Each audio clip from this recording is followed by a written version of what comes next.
if I'm going to have sex, how can I do that in a way which is least likely to result in my acquiring an infection? And so if I'm in Australia, if I'm heterosexual and what have you, then the risks are pregnancy, infection, probably chlamydia is the big risk. I mean, chlamydia is very widespread in our population, but there are lots of others. But if I was in Southeast Asia, whether I'm heterosexual or homosexual, having unprotected sex is still a big risk. Probably for many people in many situations, condoms are still a good idea. So, they just remove the risk, the doubt. There was an attempt to put condom vending machines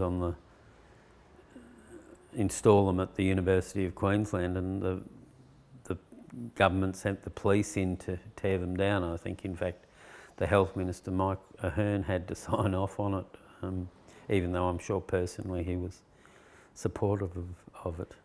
But the Premier wasn't going to have it, and that was it. The Premier said to me, they've got those couple of condom vending machines out there. You should order that they be taken down because they're illegal under the law. And I said I wasn't going to worry about it. It's consistent with what we think should be happening anyway. And he said, well, you've got to take them down. He said, if they're not down by 5 o'clock this afternoon, you won't be there.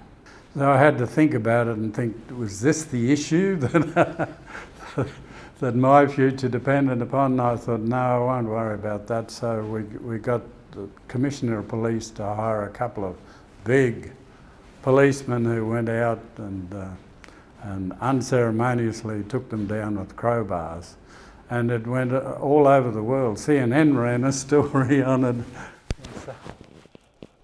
It was, it was a win for us. There's plenty of research evidence that supports that men who have sex with men historically were also more likely to figure in a number of other deleterious behavioural groups. So, for instance, alcohol consumption, suicidality, and substance misuse. For instance, when I was a young man,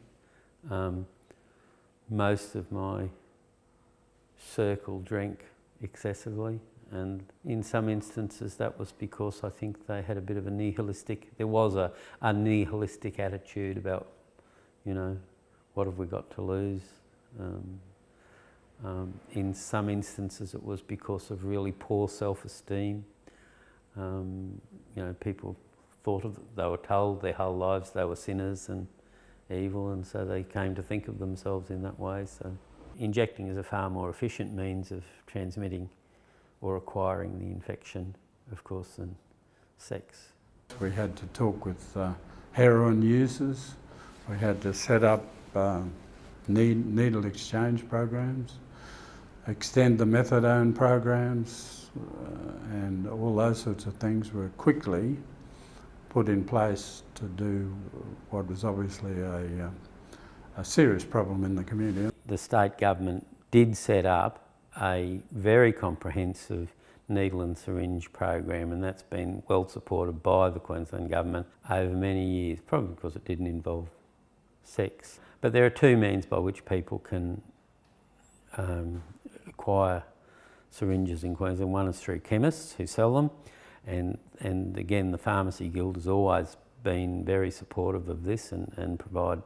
Most pharmacies do sell syringes. In Queensland, most hospitals have a program that makes sterile equipment available to people who want to inject. But injecting substances is a diminishing behaviour. In fact, the way in which people consume most illicit substances has changed a lot over the years, and injecting is increasingly, the injecting cohort is a rapidly ageing cohort.